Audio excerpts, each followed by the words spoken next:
It was the kind of summer day that felt like the sun was trying to cook you alive. The air so thick with humidity you could practically slice it with a butter knife. The small suburban neighborhood of Willow Creek, tucked away in a quiet corner of the Midwest, was baking under a relentless heat wave, the kind that made kids abandon their bikes on the sidewalk and adults curse the invention of dress shoes. Lawns, usually manicured to HOA-approved perfection, were starting to yellow at the edges, and the faint hum of air conditioners was the only sound breaking the oppressive stillness. But that stillness shattered when a jagged bolt of lightning tore through the sky, a crack so loud it rattled windows and sent dogs barking in a frantic chorus. For Daniel Harper, though, it wasn't the storm that jolted him out of his focus, it was the sharp, insistent buzz of his phone vibrating against the polished oak of his desk. Daniel, a 38-year-old aerospace systems engineer with a penchant for precision and a quiet disdain for nonsense, had been deep in a schematic for the new satellite stabilization system when the alert came through. He glanced at the screen, expecting maybe a weather warning or a package delivery update. Instead, it was a notification from the motion sensor tied to his storm shelter, a high-tech bunker discreetly buried beneath a patch of artificial turf in his backyard. The shelter was his pride and joy, not just a practical safeguard, but a testament to his engineering prowess, a federally funded, government-grade fortress designed to withstand anything Mother Nature could throw at it.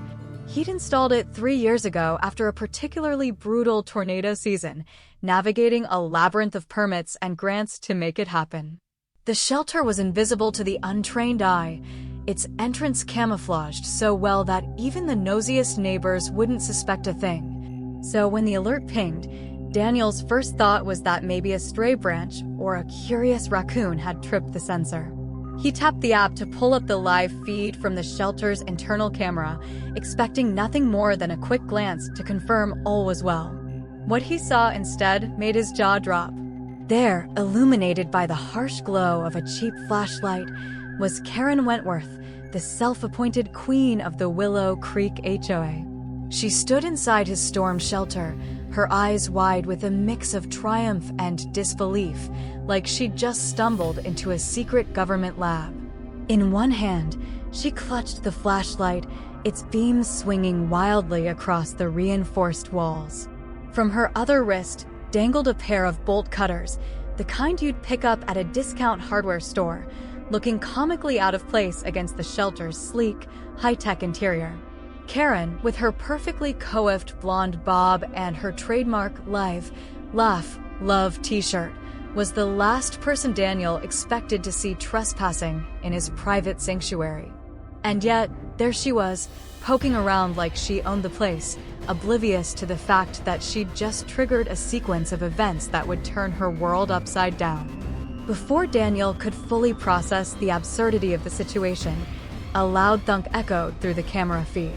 The shelter's heavy, biometric-locked door slammed shut behind Karen, the mechanical hiss of the locks engaging cutting through the silence like a guillotine. The system, designed to protect against everything from tornadoes to unauthorized entry, had done exactly what it was supposed to do. Karen was now trapped 3 feet underground, sealed inside a bunker built to withstand an F5 tornado, with a thunderstorm rolling in overhead. Daniel leaned back in his chair, a disbelieving chuckle escaping his lips.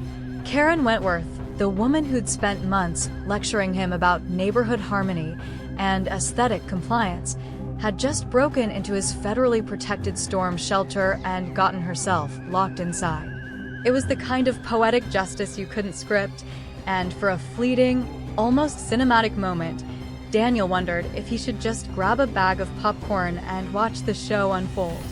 To understand how things had gotten to this point, you had to go back a few months, back to the moment Karen first set her sights on Daniel's storm shelter.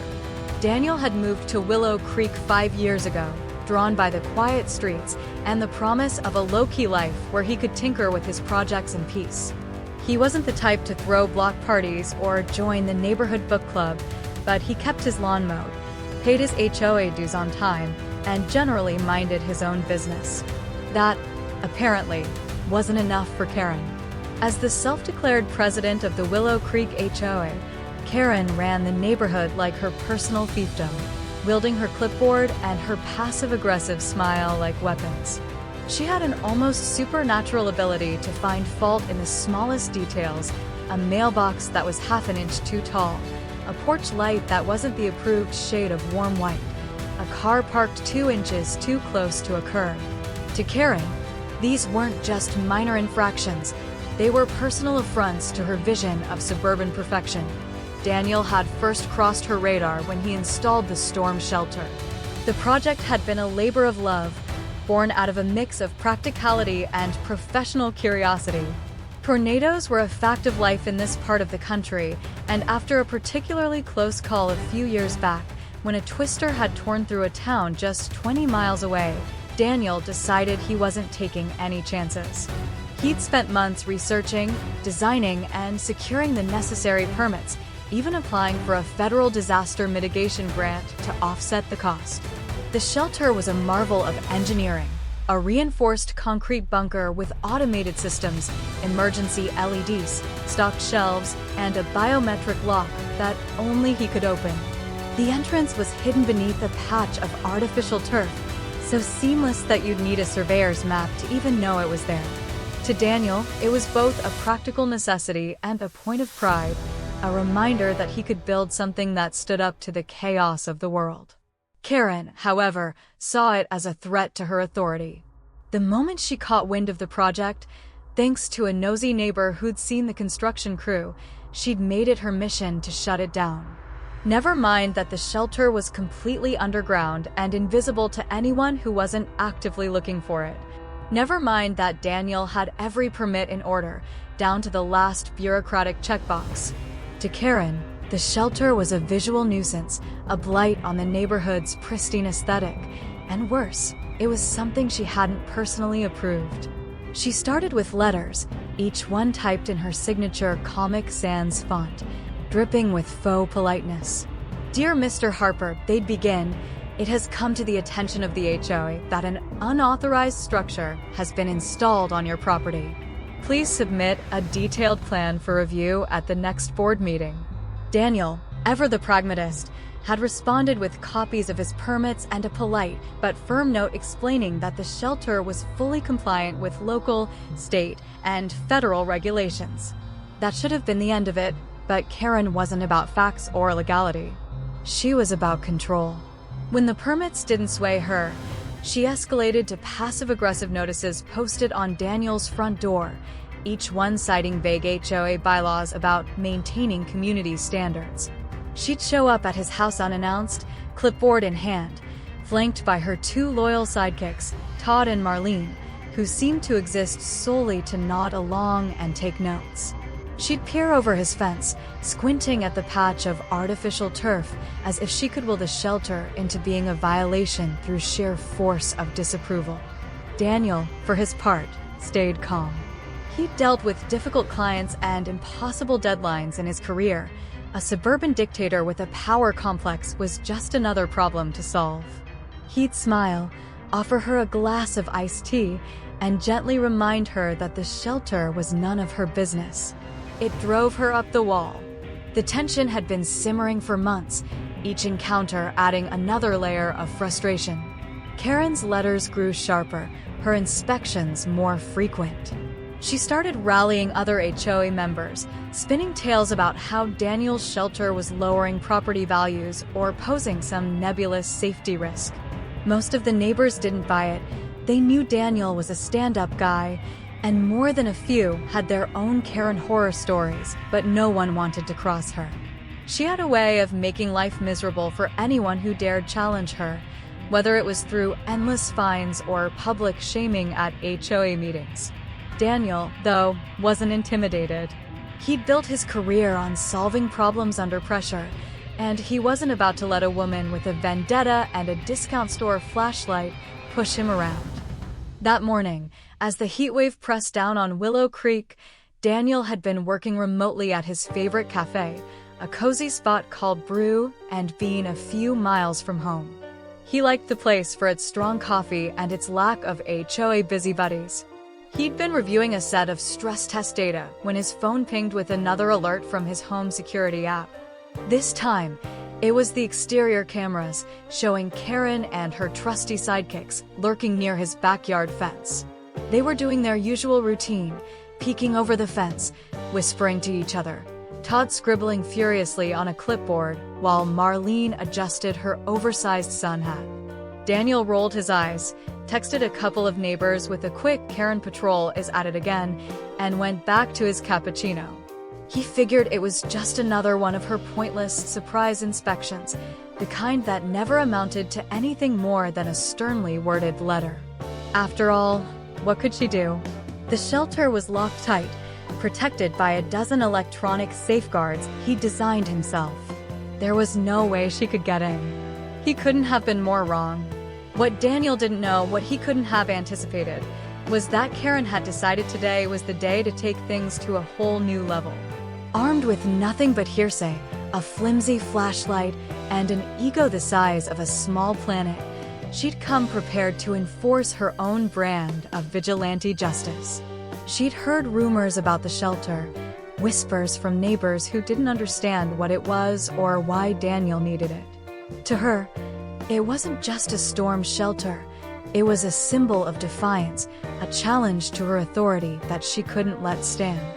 She'd spent weeks convincing herself that Daniel was hiding something, maybe an illegal bunker, maybe a secret meth lab, who knew? In her mind, it didn't matter what the truth was. If she could get inside, snap a few photos, and slap him with a violation, she'd have him under her thumb once and for all. Karen's plan, if you could call it that, was as reckless as it was doomed.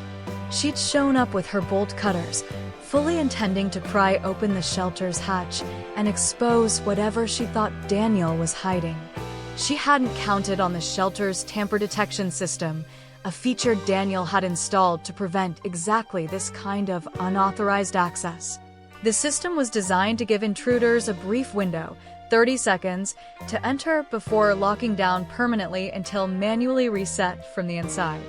It was a failsafe meant for survival scenarios, not for nosy HOA presidents with a grudge.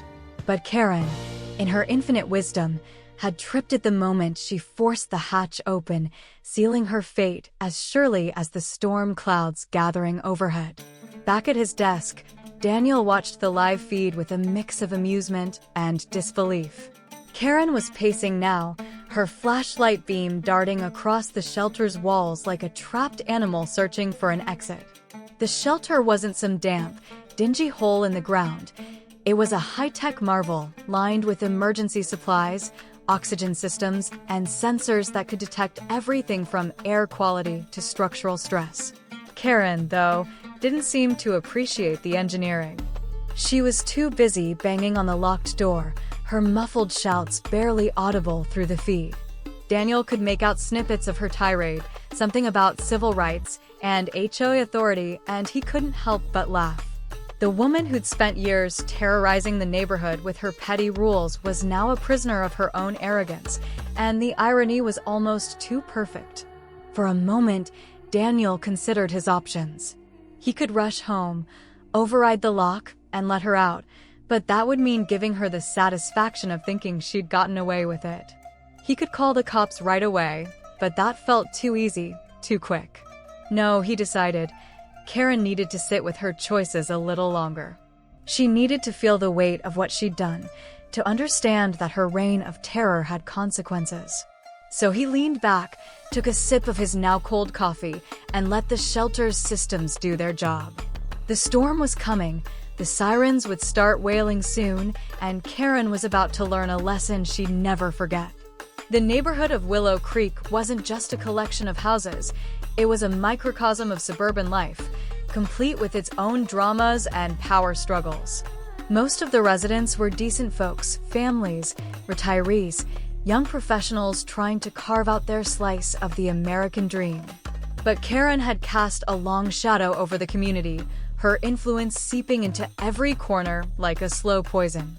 She'd been HOA president for nearly a decade, elected year after year because no one else wanted the job or the headache of dealing with her. She turned what should have been a simple administrative role into a platform for control, using the HOA's bylaws as a cudgel to enforce her vision of perfection. To her, Willow Creek wasn't a community, it was a canvas, and she was the artist, painting over anything that didn't fit her aesthetic. Daniel had seen her type before, bureaucrats and middle managers who thrived on power, no matter how small. But Karen was in a league of her own. She didn't just want compliance, she wanted devotion. She'd host community events that felt more like mandatory loyalty tests, glaring at anyone who dared show up in flip-flops or bring a store-bought dessert instead of something homemade. She'd patrol the streets in her golf cart, her eyes scanning for infractions like a hawk hunting prey. And when she found one, she'd strike with surgical precision, delivering fines and notices with a smile that never reached her eyes. To most of the neighbors, she was a nuisance, a fact of life like mosquitoes or tax season. But to Daniel, she was a puzzle, a challenge to outsmart without sinking to her level. The storm shelter had become the focal point of their silent war, a symbol of everything Karen hated about Daniel. It wasn't just that he'd built it without her blessing, it was that he'd done it so well, so thoroughly that she couldn't touch him. Every permit was in order, every regulation met or exceeded.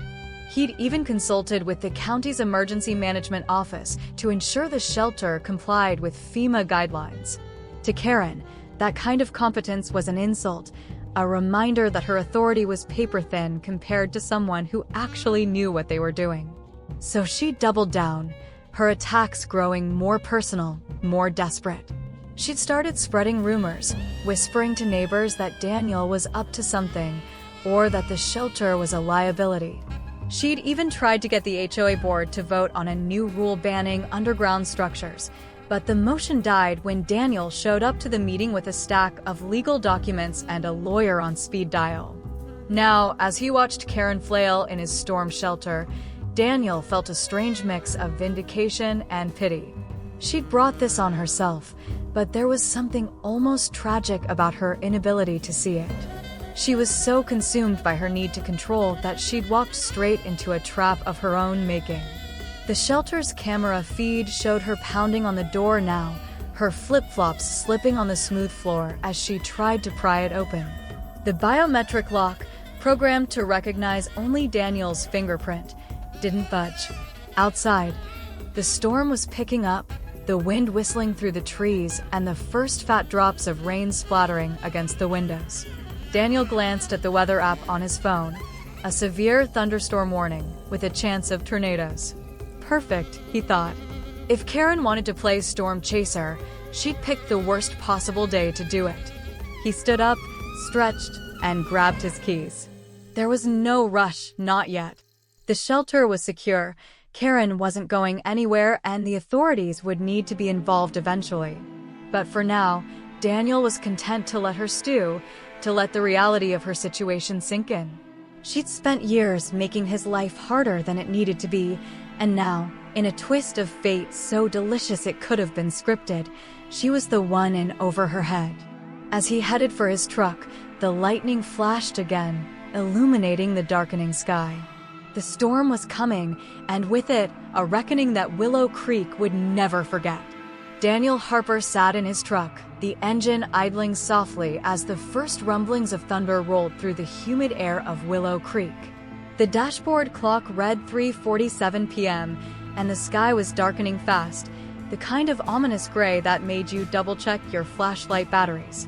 His phone, propped up on the passenger seat, was still streaming the live feed from his storm shelter's security camera, and there, in glorious high definition, was Karen Wentworth, the self-styled dictator of the Willow Creek HOA, pacing like a caged animal in his high-tech bunker. Her flashlight beams swung wildly, illuminating the sleek, reinforced walls of the shelter, and her face was a mask of panic, her signature blonde bob now a disheveled mess. The bolt cutter she'd used to force her way and dangled uselessly from her wrist, a pathetic reminder of her overconfidence. Daniel couldn't help but smirk.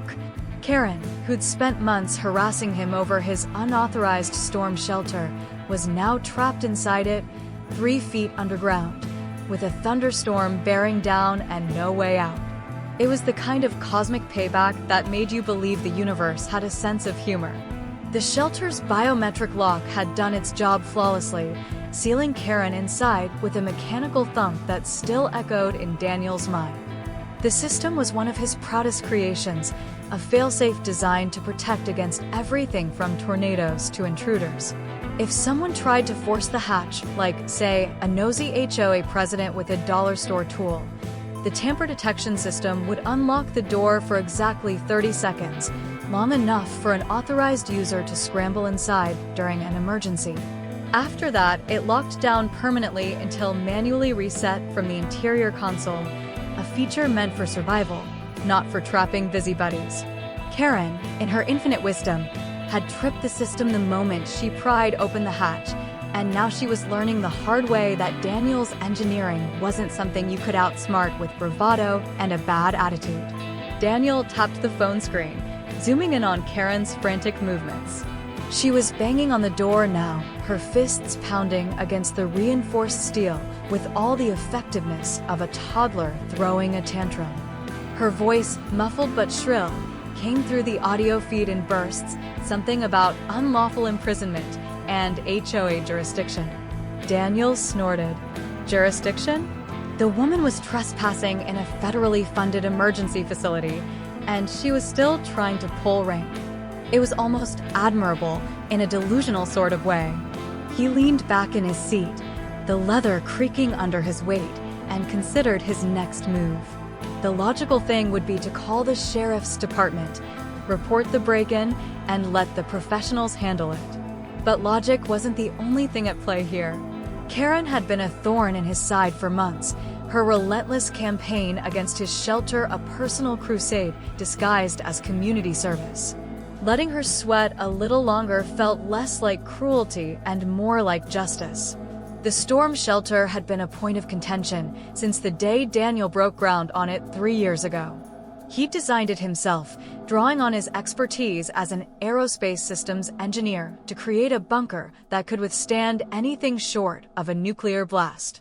The shelter was buried beneath his backyard, its entrance hidden under a patch of artificial turf so seamless you'd need a metal detector to find it. It was equipped with emergency LEDs, oxygen systems, stocked shelves, and a suite of sensors that monitored everything from air quality to structural integrity. The biometric lock was just the cherry on top, a nod to his love of precision and his quiet paranoia about security. He'd secured every permit, crossed every bureaucratic T, and even landed a federal disaster mitigation grant to cover half the cost. By all accounts, it was a model of compliance and ingenuity. But to Karen, it was a middle finger to her authority, a symbol of everything she couldn't control. Karen's obsession with the shelter had started innocently enough, or at least as innocently as anything involving Karen could be. She'd sent him a letter, typed in her signature Comic Sans, requesting clarification about the unapproved structure on his property. Daniel had responded with a polite email and a PDF of his permits, assuming that would be the end of it. It wasn't. The letters kept coming, each one more insistent than the last, accusing him of violating vague HOA bylaws about aesthetic harmony and community standards. When that didn't work, she'd escalated to in-person inspections, showing up at his house with her clipboard and her loyal minions, Todd and Marlene, in tow. She'd peer over his fence, squinting at the artificial turf like she could see through it, and jot down notes with a flourish that suggested she was writing a Pulitzer-worthy exposé. Daniel had stayed calm, offering her iced tea and a copy of his federal grant paperwork, but his patience was wearing thin. The truth was, Karen didn't care about the shelter's legality. She cared about power. As HOA president, she turned Willow Creek into her personal kingdom, ruling with an iron fist wrapped in a pastel cardigan. She'd find people for planting the wrong flowers, lecture them about the precise angle of their Christmas lights, and once tried to ban a family's inflatable pool because it clashed with the neighborhood's vibe. Most residents grumbled but complied, too tired or too intimidated to fight back. Daniel, though, was different. He wasn't just some guy with a lawnmower and a mortgage. He was a problem solver, a man who'd spent his career outsmarting complex systems and impossible odds. To him, Karen was a glitch in the matrix, and he was determined to debug her. That morning, Daniel had been at Brew and Bean, the local cafe where he did his best thinking. The place was a haven of exposed brick and overpriced lattes, far enough from Willow Creek to avoid running into Karen or her spies. He'd been reviewing a set of satellite data when his phone pinged with an alert from his home security system. The exterior cameras showed Karen, Todd, and Marlene skulking around his backyard, doing their usual routine of whispering and note-taking. Daniel had rolled his eyes, texted a couple of neighbors about the Karen patrol, and gone back to his work. He'd seen her do this before, snooping, pretending to inspect his property for violations, then scurrying off to draft another sanctimonious letter. It was annoying, but not worth interrupting his cappuccino. The shelter was locked tight, its safeguards impenetrable. There was no way she could get in. Or so he thought. What Daniel hadn't realized was that Karen had crossed a line from petty harassment to full-on vigilantism. She'd spent weeks convincing herself that the shelter was hiding something illegal, maybe a secret bunker, maybe something worse. Her imagination, fueled by too many true crime podcasts and a pathological need to be right, had run wild. She'd decided that today was the day to take matters into her own hands. Armed with a flashlight, a pair of bolt cutters, and an ego that could power a small city, she'd marched to Daniel's backyard with Todd and Marlene in tow, ready to expose him once and for all. Her plan was simple: break in, snap a few photos of whatever unauthorized construction she found, and send them to the HOA's lawyer with a demand for immediate action. She hadn't counted on the shelter being a fortress, or on Daniel's knack for anticipating every possible failure mode. Inside the shelter, Karen's initial smugness had evaporated the moment the door locked behind her. She'd expected a dark, damp hole in the ground, something she could easily spin as a safety hazard. Instead, she found herself in a high-tech marvel that looked like it belonged in a sci-fi movie. The walls were lined with emergency supplies, bottled water, first aid kits, MREs arranged with military precision. LED lights cast a sterile glow, and a control panel hummed softly, its screens displaying data on air pressure and external conditions. Cameras blinked from every corner, their red lights a silent reminder that she was being watched. Karen's flashlight, a cheap plastic thing she grabbed from a gas station, felt laughably inadequate. She spun around, her heart hammering as the reality of her situation sank in. This wasn't a shed or a cellar. It was a bunker, and she'd just locked herself inside it. Her first instinct was to take control, to assert her authority even in the face of disaster. She pounded on the door, shouting about her rights as HOA president and threatening lawsuits. When that didn't work, she tried prying it open with the bolt cutters, her flip-flops slipping on the smooth floor as she heaved with all her might. The door didn't budge. She kicked it, her sandal flying off and skittering across the room, and let out a scream that was equal parts rage and fear. The shelter's intercom crackled to life, and Daniel's voiced calm, almost bored, filled the space. "Karen, you're trespassing in a federally protected emergency facility," he said, as if he were reading the weather forecast. "Please remain calm. Authorities have been notified."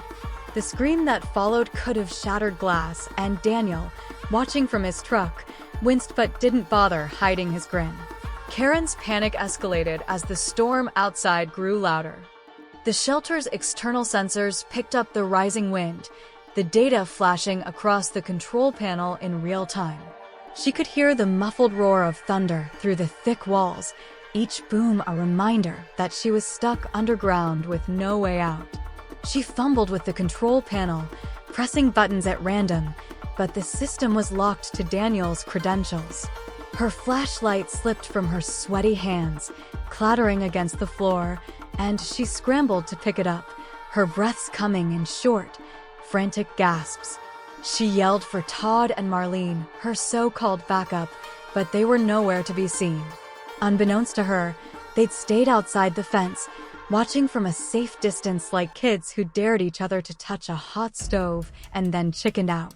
Karen was alone, and for the first time in years, she had no one to bully or manipulate. Daniel, meanwhile, was in no hurry. He'd left the cafe at a leisurely pace, stopping at a gas station to grab a bottle of iced tea and a bag of beef jerky. The storm clouds were thickening, the air heavy with the smell of ozone, but he felt oddly calm. The shelter's systems were recording every second of Karen's meltdown, from her hysterical rants to her pathetic attempts to break free. The footage was gold, irrefutable proof of her trespassing, tampering, and general idiocy. He could have called the cops right then, but he wanted Karen to fully grasp the consequences of her actions. She'd spent years making his life harder than it needed to be, and now, in a twist of fate so perfect it felt scripted, she was the one begging for mercy. As he drove back toward Willow Creek, Daniel's mind wandered to the broader implications of what was happening. Karen wasn't just a nuisance. She was a symptom of a deeper problem. The HOA, meant to maintain order and protect property values, had become a tool for petty tyrants like her to wield power over their neighbors. She'd turned community into a battlefield, pitting residents against each other with her endless rules and vendettas. Daniel had seen it erode the neighborhood's spirit, turning friendly barbecues into tense affairs and making people think twice before painting their front door a new color. He'd stayed out of the fray as much as possible, but Karen's obsession with his shelter had forced him into the fight. Now, with her trapped in his bunker, he had a chance to turn the tide, not just for himself, but for everyone she'd bullied over the years. He pulled into his driveway just as the first raindrops began to fall, thick and heavy, splattering against the windshield like tiny bombs. The storm sirens were starting to wail in the distance, a low, eerie moan that sent a shiver down his spine despite the warmth of the truck's cab. Across the street, he spotted Todd and Marlene huddled under a patio umbrella, looking like guilty teenagers caught sneaking out past curfew. They waved awkwardly when they saw him, but their faces were pale, their eyes darting nervously toward the backyard. Daniel gave them a slow, deliberate nod, the kind that said, "I see you, and I know what you did." They looked away, pretending to study the storm clouds, but he could tell they were sweating bullets. Good, he thought. Let them squirm. He stepped out of the truck, the rain cool against his skin, and walked toward the control panel disguised as a tool shed near the shelter's entrance. The panel was another of his designs, a sleek interface that looked like something out of a spy movie. He tapped in his code, pulling up the security feed on a small screen. Karen's voice filled the air, shrill and desperate, ranting about civil rights violations and demanding immediate release. Daniel leaned into the mic, his voice as casual as if he were ordering pizza. "You're trespassing on a federally protected emergency facility," he repeated, savoring the way her screams spiked in response. "Please remain calm. Authorities have been notified." He hadn't called the cops yet, but the threat was enough to send her into a fresh spiral of hysteria. He stepped back, folding his arms, and let the moment sink in. The rain was picking up, the wind whipping through the trees, and Karen was about to face a storm far bigger than the one brewing outside. The neighborhood around him was coming alive despite the weather. A few brave souls had stepped onto their porches, clutching coffee mugs and phones, drawn by the growing drama. Word was spreading fast. Karen had done something stupid, and Daniel was at the center of it. He caught a few knowing glances, the kind that said, "We're with you, man." It was a small comfort, but it reminded him that he wasn't alone in this. Karen's reign had alienated more people than she realized, and now, with her locked in his shelter, the cracks in her empire were starting to show. Daniel's phone buzzed again, this time with a text from his neighbor, Mrs. Pickens, a feisty 80-year-old who'd never liked Karen. "Saw her sneaking around your place this morning," the message read.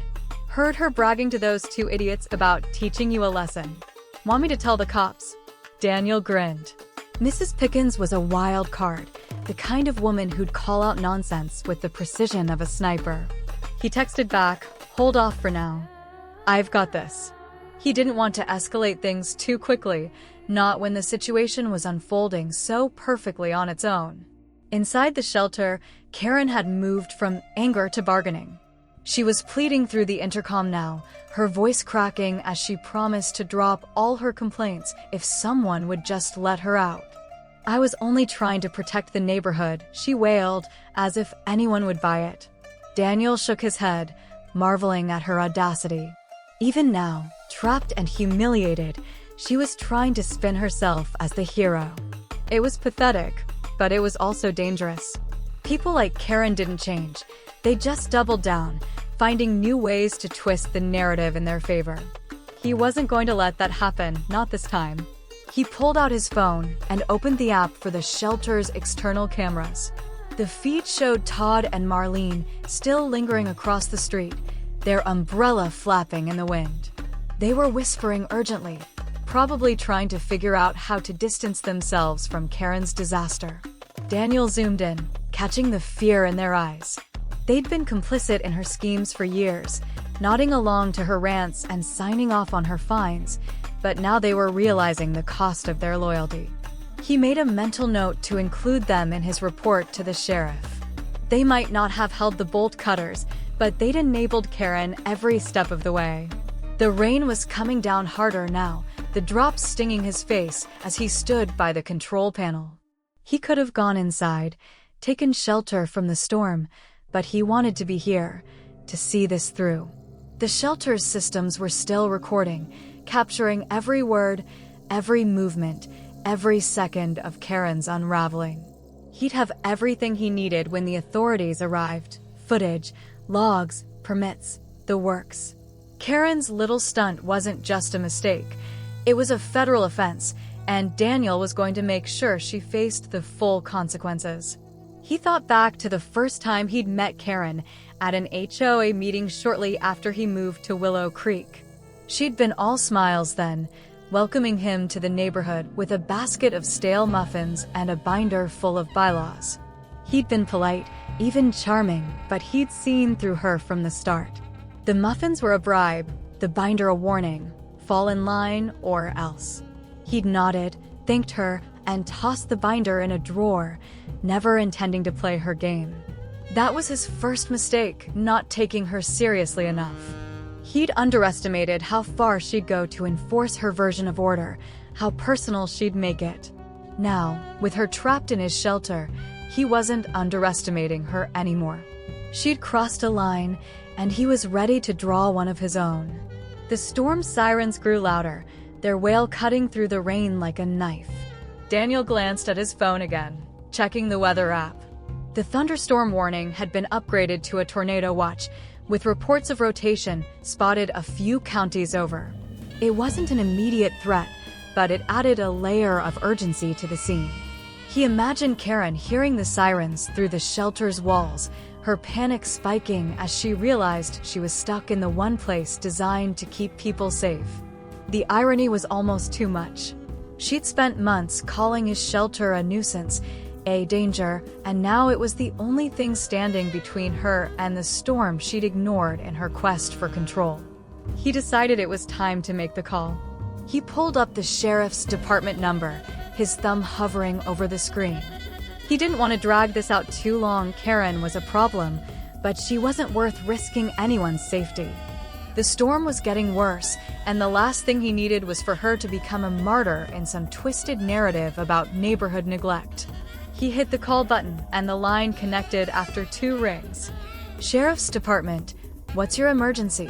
the dispatcher asked, her voice crisp and professional. Daniel took a deep breath, the rain dripping from his hair, and started talking. "This is Daniel Harper at 1427 Maple Drive," he said, his tone steady despite the chaos around him. "I've got a trespasser locked inside my federally funded storm shelter. She broke in with bolt cutters, tripped the security system, and now she's stuck. I've got footage, permits, everything you need. Can you send someone out?" The dispatcher's tone sharpened, her interest piqued by the unusual nature of the call. "A trespasser in a storm shelter," she repeated, as if making sure she'd heard him right. "Yes, ma'am," Daniel said, glancing at the control panel where Karen's voice was still screeching through the speaker. "It's the HOA president." She thought she could play vigilante. She was wrong. The dispatcher promised to send deputies immediately, along with a federal investigator to assess any damage to the shelter. Daniel thanked her, hung up, and slipped the phone into his pocket.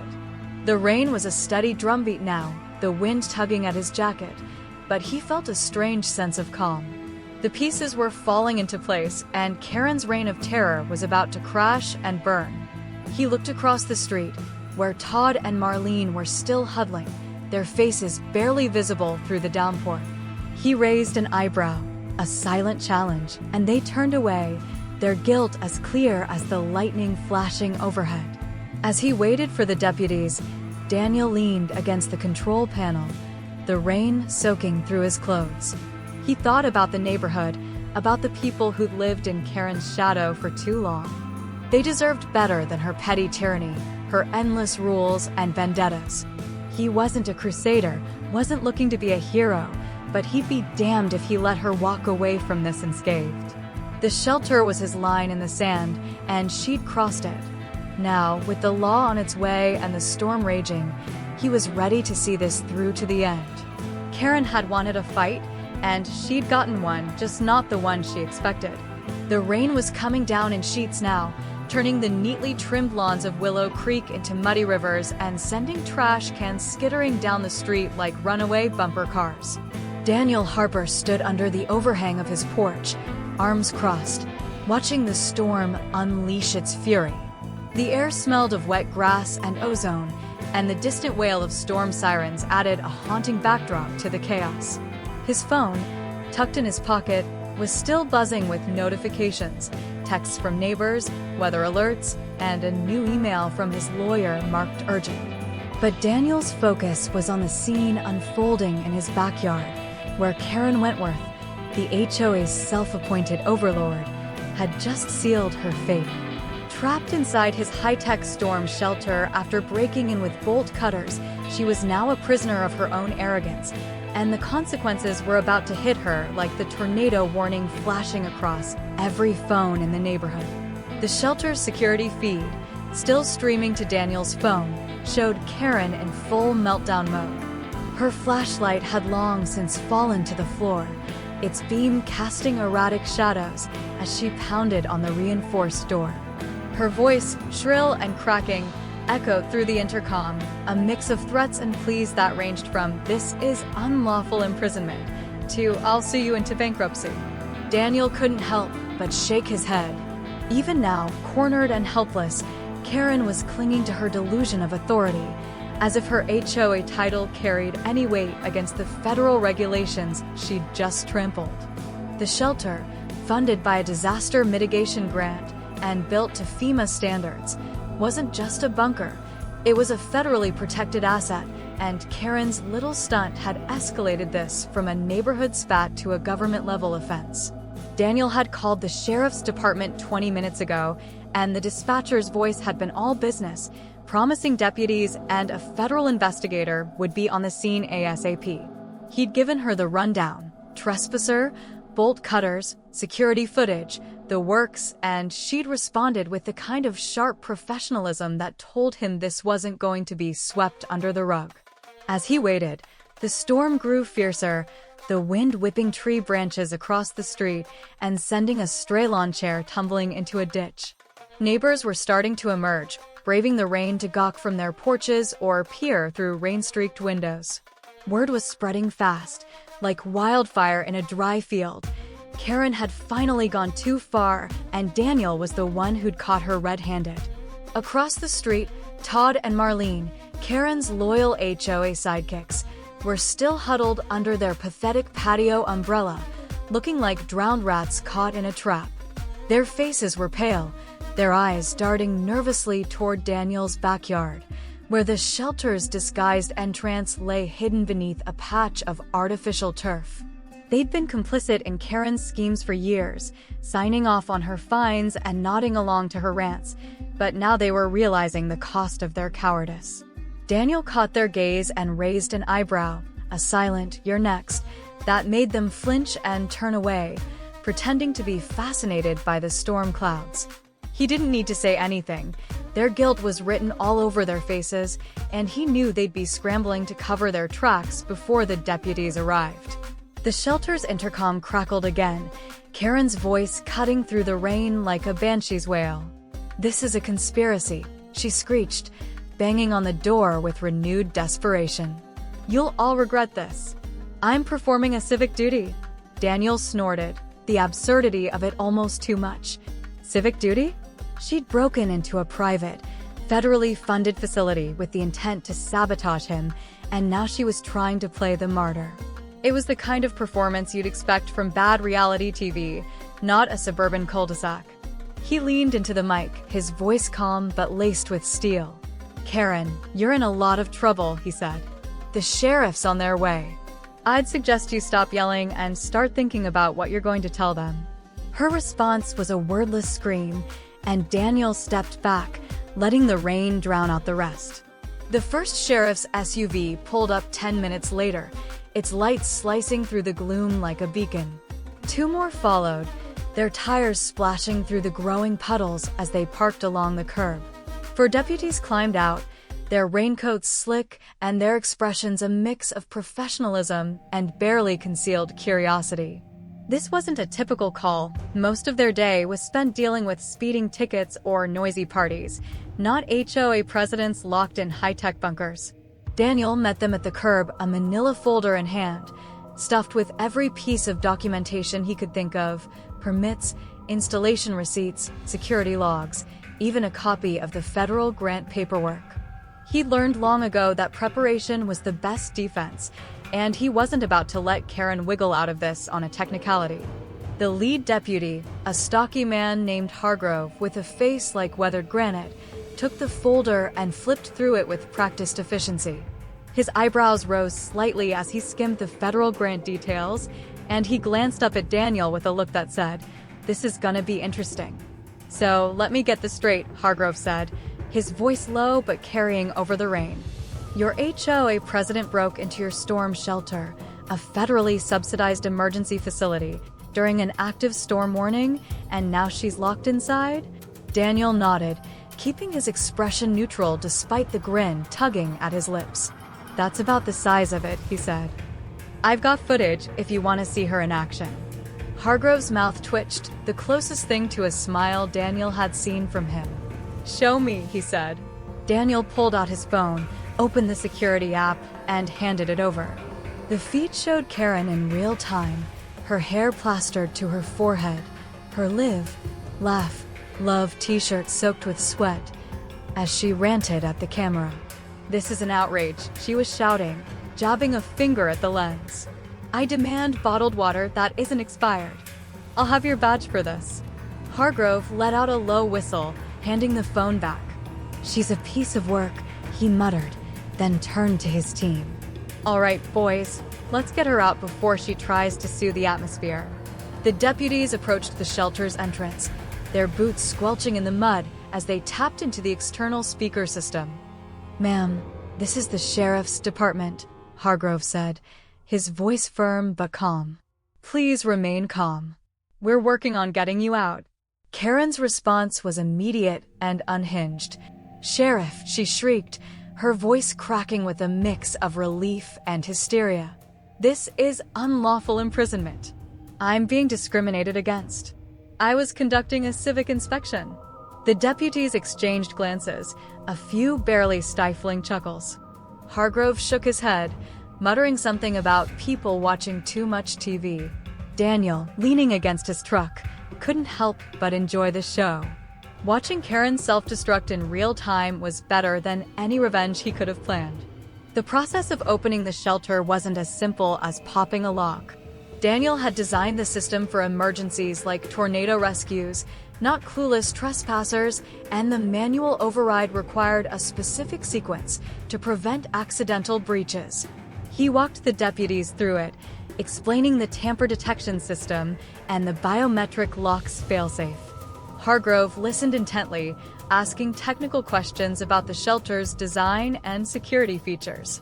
Daniel answered with the precision of an engineer, his pride in the shelter evident despite the circumstances.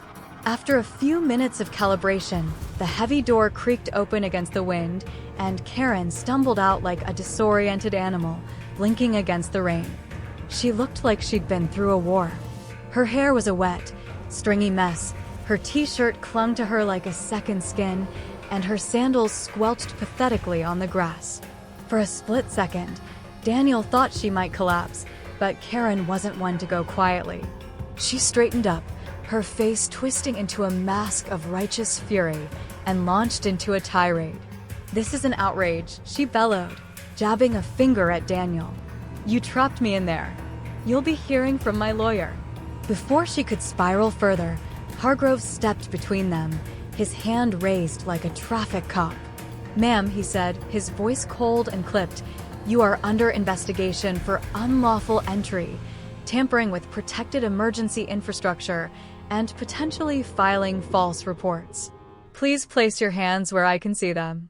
The shift in Karen's expression was almost cartoonish. Her mouth opened, then closed, then opened again, like a fish gasping for air. For the first time in recorded Willow Creek history, she was speechless. Two deputies moved in, gently but firmly cuffing her hands behind her back while reading her rights. She didn't resist, but her eyes burned with a mix of defiance and disbelief, as if she still thought she could talk her way out of this. As they led her toward the patrol car, her squelching footsteps matched the rhythmic patter of the rain, a fitting soundtrack to her downfall. Daniel watched, arms folded, feeling a weight lift off his shoulders. This wasn't just about Karen, it was about every homeowner she'd bullied, every neighbor she'd intimidated. Her arrest was a signal that the tide was turning. The neighborhood was buzzing now, despite the storm. Porches were crowded with residents, some holding umbrellas, others braving the rain to get a better view. Phones were out, cameras rolling, capturing every second of Karen's walk of shame. Daniel caught snippets of conversation, laughter, disbelief, and a few about time as tossed around like confetti. Mrs. Pickens, the 80-year-old firebrand who'd texted him earlier, was standing on her lawn, a battered umbrella clutched in one hand and a triumphant grin on her face. She caught Daniel's eye and gave him a thumbs up, her voice cutting through the rain. "Told you she'd trip over her own ego," she called. Daniel nodded, his grin widening. Mrs. Pickens had been a thorn in Karen's side for years, and now she was relishing the chance to twist the knife. As the deputies secured Karen in the patrol car, a new figure emerged from the crowd. Mrs. Pickens waddled up to Hargrove, planting herself in the mud like a general claiming a battlefield. "I saw her this morning," she declared, her voice sharp enough to cut glass. Overheard her bragging to those two cowards, she jabbed a finger at Todd and Marlene about how she was gonna find something illegal on Daniel's property, even if she had to make it up. Hargrove's eyebrows shot up, and he pulled out a notepad, rain be damned. "You're willing to give a formal statement?" he asked. Mrs. Pickens nodded, her eyes gleaming. "Darn right I am. Been waiting years to see that woman get what's coming to her." The deputies took Mrs. Pickens aside, her umbrella bobbing as she recounted every detail. Daniel listened from a distance, his satisfaction growing. Karen hadn't just made a mistake. She'd orchestrated a premeditated act of sabotage, and now witnesses were lining up to bury her. Todd and Marlene, sensing the noose tightening, were fidgeting nervously across the street, their whispers growing more urgent. Hargrove noticed them too and sent a deputy to invite them for a chat. The deputy, a lanky kid who looked fresh out of the academy, approached with a grin that said he was enjoying this as much as Daniel was. "Folks, we need to talk," he said, gesturing toward the patrol car. Todd stammered something incoherent, while Marlene clutched her clipboard like a shield, her face crumpling. They followed the deputy, heads down as the rain soaked through their clothes. Hargrove returned to Daniel, his notepad now dotted with raindrops. "Your neighbor's statement changes things," he said, his tone serious, but not unkind. "If she's got evidence of intent, this isn't just trespassing, it's conspiracy to commit a federal offense.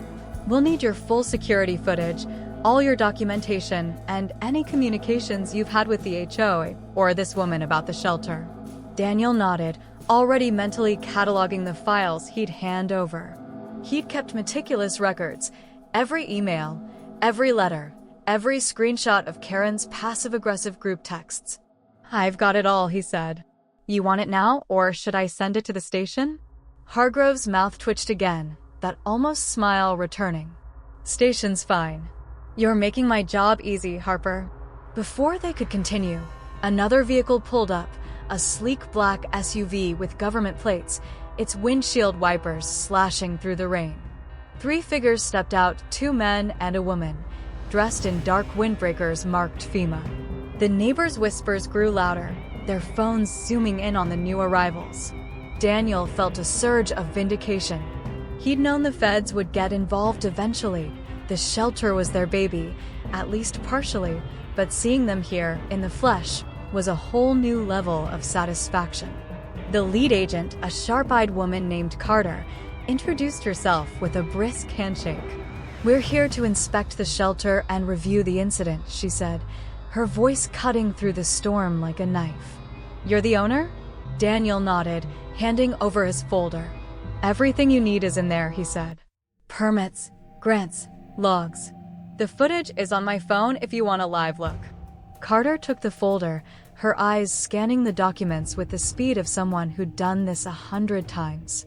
She nodded approvingly, then gestured for her team to follow her to the shelter. They moved with military precision, pulling equipment from the SUV and setting up a perimeter around the entrance. The neighbors watched, mesmerized, as the agents inspected the hatch, checked the tamper detection system, and downloaded data from the external drives. Carter asked Daniel a series of questions about the shelter's design, its security features, and the history of his conflicts with the HOA. He answered honestly, laying out Karen's campaign of harassment in meticulous detail. Carter's expression didn't change, but her occasional nods told him she was taking it all in. As the agents worked, Hargrove pulled Daniel aside, lowering his voice so the crowd couldn't hear. "Since this involves a federal disaster shelter, the State Emergency Management Office will open a formal investigation," he said. "FEMA's here, so they'll likely take point.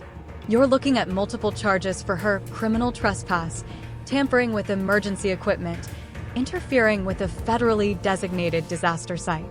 Depending on how the feds weigh in, it could get worse." Daniel nodded, feeling a strange mix of relief and anticipation. He'd known Karen's actions were serious, but hearing it laid out like that by a deputy who clearly wasn't in the mood for nonsense made it real. She wasn't just facing a fine or a slap on the wrist. She was staring down a legal nightmare. The crowd was growing despite the rain, neighbors clustering under umbrellas or huddling in doorways. Some were openly laughing now, swapping stories about Karen's reign of terror. One guy, a retiree named Frank who'd once gotten a $50 fine for leaving his garage door open too long, called out, "Hey, Daniel, can you lock her back in for us?" The crowd chuckled, and Daniel gave a small wave, keeping his cool.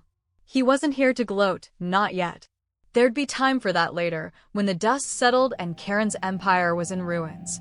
Todd and Marlene's chat with the deputies wasn't going well. Daniel caught snippets of their conversation as he sipped from a thermos of coffee he'd grabbed from his truck. Todd was stammering, his voice high and nervous. "We didn't know she was going to break in," he insisted. "We thought it was just a visual check from the sidewalk." Marlene, on the verge of tears, nodded furiously, her clipboard trembling in her hands. "She said it was for the community," she added, as if that excused their complicity. The deputy questioning them, the lanky kid, wasn't buying it. "So you knew she brought tools?" he asked, his tone deceptively casual. "You knew she planned to enter the property?" Neither could meet his eyes. their silence louder than the storm. Hargrove rejoined Daniel, shaking his head. "Those two are gonna need lawyers," he said.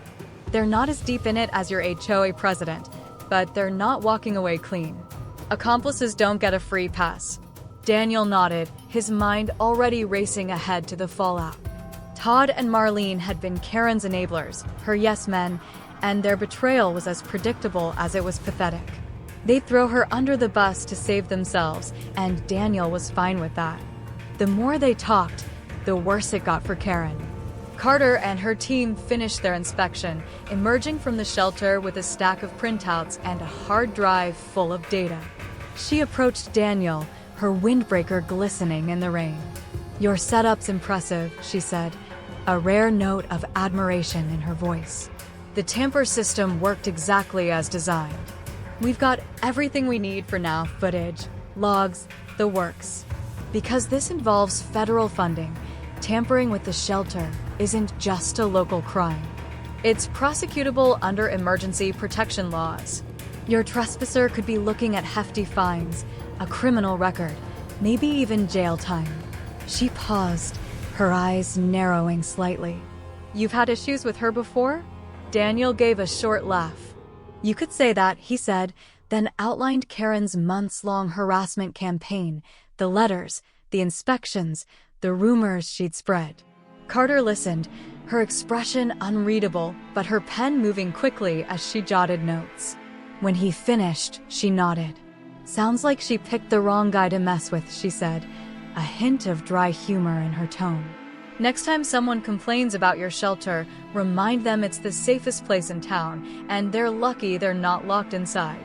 Daniel chuckled, the sound swallowed by the wind. He liked Carter. She got it.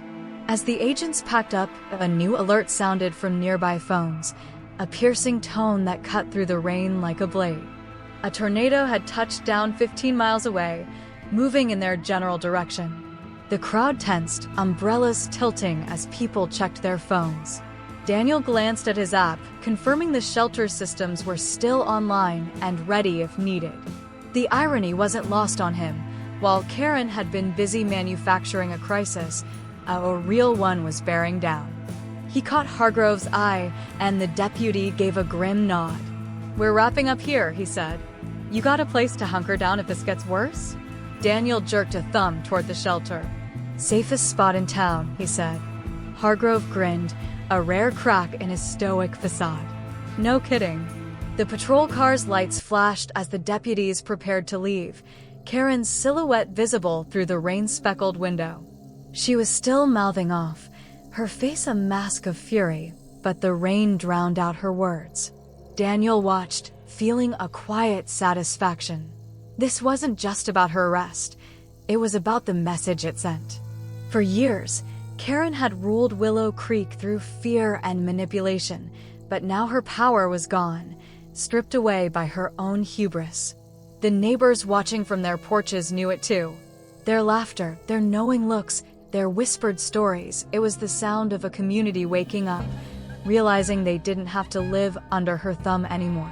As the deputies pulled away, Daniel turned back to his house, the rain soaking through his jacket. The storm was far from over, literal and metaphorical, but he was ready for whatever came next. Karen's legal troubles were just beginning, and with FEMA involved, they'd be bigger than she could have imagined. The neighborhood was changing, the HOA's grip loosening, and Daniel had a front-row seat to it all. He didn't need to gloat or grandstand. The truth was on his side, and the proof was in the footage, the documents, the witnesses lining up to tell their stories. For the first time in years, Willow Creek felt like a place worth fighting for, and Daniel was damn sure he'd keep fighting, storm or no storm. The storm had passed, leaving Willow Creek drenched but oddly alive, as if the rain had washed away more than just the dust. The morning sun broke through a sky still streaked with clouds, casting a golden glow over the neighborhood's sodden lawns and dripping trees. Daniel Harper stood on his porch, a mug of black coffee in hand, watching the world settle into a new rhythm. The air smelled of wet grass and possibility, a stark contrast to the chaos of the previous day. His phone, propped on the porch railing, was buzzing with notifications, texts from neighbors, news alerts, and a triumphant email from his lawyer. But Daniel wasn't in a hurry to check them. For the first time in years, he felt a quiet peace, the kind that comes when a long fight finally ends and you're still standing. Karen Wentworth, the HOA's self-proclaimed queen, was gone, her empire crumbled, and the neighborhood was waking up to a future she no longer controlled. Karen's arrest had been the spark that set everything ablaze. After her dramatic exit from Daniel's storm shelter, cuffed, rain-soaked, and screaming about conspiracies, she'd been hauled off to the county jail, her live, laugh, love t-shirt a pathetic emblem of her downfall. The sheriff's deputies, backed by FEMA agents, had made it clear her stunt wasn't just a local embarrassment, it was a federal offense. Breaking into a federally funded emergency facility, tampering with its systems, and lying about her civic inspection had landed her with a laundry list of charges: criminal trespass, interference with disaster infrastructure, falsifying HOA records, and more. Her lawyer, a harried-looking man spotted leaving the courthouse with a permanent scowl, was scrambling for a plea deal, but the prosecutors weren't in a forgiving mood. Rumor had it Karen had tried to sue the HOA for negligence, claiming they'd failed to support her community initiatives. The lawsuit was laughed out of court faster than you could say frivolous, and her house hit the market with a for sale by owner sign, so crooked it looked like it was trying to escape her legacy. Daniel sipped his coffee, watching a car slow to a crawl in front of his house. The driver, a neighbor he vaguely recognized, craned his neck to stare at the backyard, where the shelter's entrance was hidden. Daniel raised his mug in a mock toast, and the driver flushed, speeding off. It was the third car that morning, each one drawn by the same mix of curiosity and disbelief. The story of Karen's arrest had spread like a brush fire, fueled by grainy cell phone videos and Mrs. Pickens' gleeful retelling to anyone who'd listen. By noon the day before, local news vans had parked along the street, their reporters breathlessly narrating the HOA scandal while drone cameras buzzed over Daniel's property. The story went viral overnight, picked up by regional outlets, and then catapulted to national headlines thanks to a snarky ex-post by a teenager who dubbed Karen the storm shelter bandit. Memes flooded the internet, one particularly popular image showing Karen's furious face photoshopped onto a cartoon tornado, captioned, "When your HOA power trip gets you locked in a bunker." Daniel's inbox was a mess, overflowing with messages from strangers across the country. Some offered legal advice, others sent support, and a few even asked if he'd consider selling the shelter's blueprints. It was surreal, being turned into a folk hero for standing up to a suburban tyrant, but Daniel took it in stride. He hadn't asked for the spotlight. All he'd wanted was to live quietly, tinker with his projects, and keep his shelter untouched by Karen's meddling. Now, with her gone, he could finally do that, though the neighborhood's newfound affection was a nice bonus. Neighbors who'd barely nodded at him before now waved enthusiastically, some even crossing the street to shake his hand or share their own Karen horror stories. One woman, a single mom who'd been fined for her kids' chalk drawings on the driveway, brought him a homemade pie, her eyes shining with gratitude. "You did what we all wanted to," she said. Daniel just smiled, accepting the pie with a quiet, "Glad I could help." The HOA was unraveling faster than a cheap sweater. By midday, Todd and Marlene, Karen's spineless sidekicks, had sent a frantic community-wide email, desperately trying to distance themselves from her actions. They called it a rogue operation, claiming they had no idea Karen planned to break into Daniel's shelter and that they deeply respected homeowners' rights. Daniel read the email twice, laughing at the sheer audacity. Loyalty, it seemed, was a one-way street with Karen, and her minions were jumping ship the moment the waves got rough. The email ended with a summons to an emergency HOA meeting that evening, the agenda blunt, addressing recent events and leadership accountability. Karen's name was conspicuously absent, a clear sign the board was trying to erase her from the narrative before the ink on her arrest report dried. Daniel debated skipping the meeting. He wasn't one for public spectacles, and the thought of sitting through hours of HOA drama made his skin crawl. But curiosity and a desire to see how deep Karen's deception ran won out. He spent the afternoon gathering evidence, printing every passive-aggressive email, every nonsensical fine, every compliance notice she'd sent him over the years. He dug up screenshots of group texts where Karen bragged about putting homeowners in their place and mocked those who dared question her. By the time he was done, he had a folder thick enough to double as a doorstop, a paper trail that laid bare her reign of terror.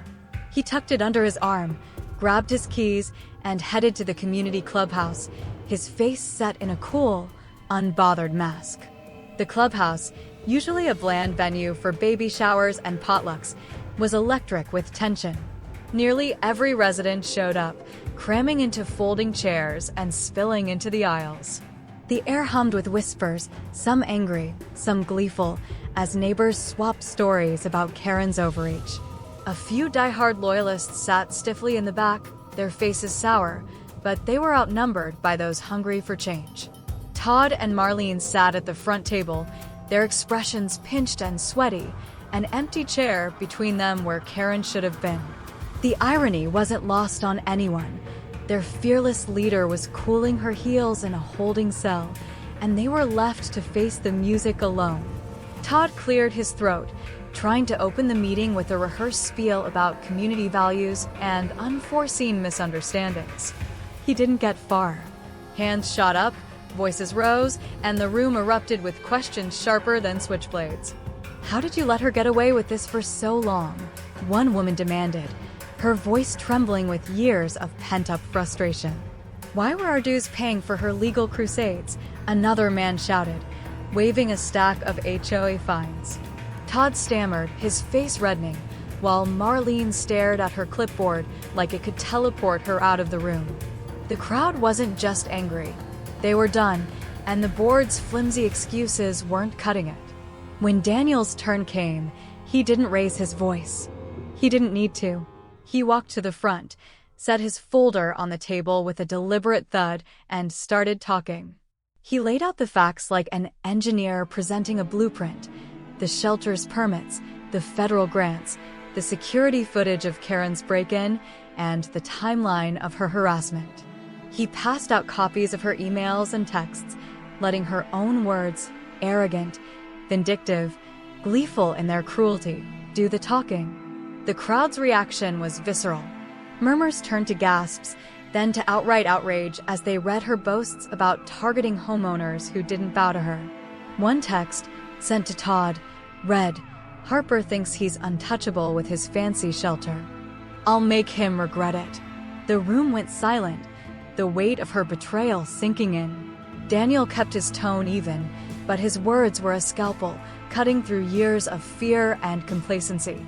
"This wasn't just about me," he said, his eyes sweeping the room. "It was about all of us. She used the HOA to control, to punish, to make us afraid in our own homes. That ends tonight." He sat down, and the room exploded with applause. First a few claps, then a wave that echoed off the walls. Todd tried to regain control, promising new elections and transparency, but it was too late. A motion to remove the entire board was raised, seconded, and passed in a landslide before he could finish his objections. The crowd's cheers were deafening, a release of years of bottled-up resentment. Outside, as neighbors poured into the cool night air, Daniel was swarmed by people he barely knew. They thanked him, confessed their own fears of standing up to Karen, and asked if he'd join the interim HOA committee to help rebuild. He smiled, said he'd think about it, but in his mind, he was already drawing a line. He'd built a storm shelter to avoid chaos, not to dive into HOA politics. As he walked to his truck, he noticed a group of teenagers giggling by his fence. Curious, he approached and saw a handmade wooden sign, carved with precise letters and a cartoonish etching of Karen's furious face, complete with her oversized sunglasses. It read, "Warning. Unauthorized inspections may result in temporary detention." "Hi, Karen." Daniel laughed out loud, the sound carrying through the night like a victory cry. The days that followed were like a neighborhood renaissance. People smiled more, kids played without parents glancing nervously at driveways, and a festive energy hummed through the streets. Karen's house sat dark, its for sale sign a sad footnote to her reign. The new HOA board, elected with record turnout, introduced reforms to limit any one person's power and mandated an audit of past activities. Daniel stayed true to his word, declining a board seat but joining an advisory committee on property rights and disaster preparedness. He figured he could steer things without getting bogged down in bureaucracy, a small price to pay for keeping the peace. One sunny Saturday, the neighborhood threw an impromptu barbecue at the park, no stuffy newsletters or mandatory RSVPs required. Grills smoked, kids raced scooters, and neighbors who'd been strangers days ago chatted like old friends. Daniel was pulled into conversations about the shelter, everyone eager for the full story. He told it with a shrug, focusing on the absurdity rather than his role, but the crowd ate it up. The real win, he knew, wasn't trapping Karen. It was the community remembering what it meant to live, not just obey.